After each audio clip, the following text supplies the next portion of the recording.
Hi, it's Sean, the Fluency Awesomizer, and this is Decoding Multi-Syllabic Words, episode 22. I have 4 words I want to look at today. Before we start, a quick reminder of the fable of the tortoise and the hare, and the moral: slow and steady wins the race. Slow and steady will win the race for you when you are trying to decode a big unfamiliar word like this, for example. You can think of big words like this as races, and there's a finish line. The end of the word is the finish line. If you come along and read like the hare and race through a big word like that, you might make mistakes. But if you think about the tortoise and you take it slow and steady when you're decoding, that patience is definitely going to improve your reading. So keep that in mind when you're stuck on the big words. Let me show you how you can decode with some strategies. All right, I want you to read anything out loud. What's this word? All right, how about this one?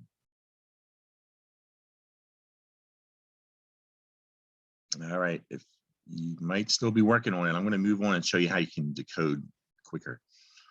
Starting with this one, we're going to look at the beginning. Get your fingers out. We're going to break the big word apart like this. There's fast. And is that fask? That SC, does that C make a K sound at the end? Fask? Is that skin? That SC can be confusing. Let's go with what we know. There's sin, like cinnamon, all right? And there's gnat and ting. This is the word fascinating. It's tricky to read. It comes from the root fascinate. And that SC can be really confusing because that C, you can hear it and sometimes you don't hear it. The SC comes from the ancient Latin language. And in this example, it seems like fascinate should be spelled with 2 S's. You don't hear the C. Fascinate, it's got an E at the end. It is a verb. And we're going to drop that E and make the verb fascinating. The next word, really big word, I'm going to break it apart with my fingers to make sense of it. I can see vac as in vacuum at the beginning of this word. Now, does that mean is this vacuum? That double C, oh, that can be confusing. Let's go with what we know. There's sin, like cinnamon. Vac, sin, yeah, this is the word vaccinating. A lot of that going on these days. And it comes from the root vaccinate, which also has a root vaccine.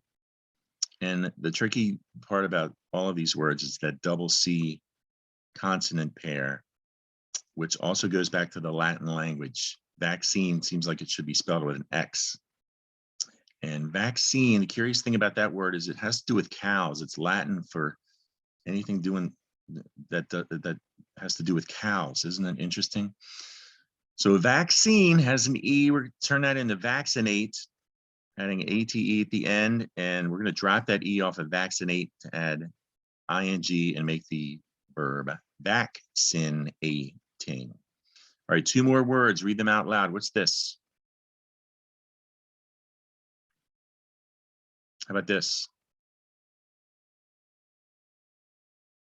All right, what if I showed you this? Does that help? All right, let's check it out. Look at the first word here. I'm going to break it apart with my fingers again. There's re. A lot of words start with re. That's wreck. And it's wreck because that's cog. That C, that's going to be a hard C sound, making a K sound, cog, because it has an O after that C. And there's, it looks like knit. And you recognize TION at the end? That's nishin. This is the word recognition. It comes from recognize. That's a verb, recognize. I'm going to drop that Z sound at the end and keep the I, add TION to make recognition. All right, the second word of this pair, breaking apart with my fingers, I can see re. Recognize that word, that's sign, not sing, it's sign. So is that re-sign, nation? That could be sig too. This is the word resignation. It's a very tricky word because the root is resign. And resign, that has that GN consonant pair. That GN can cause a lot of problems. In this example, you don't hear the G, resign. And secondly, the S makes a Z sound, resign. Seems like it should be spelled with a Z. So there's the root resign. We're going to add ation to the end to get re-zig.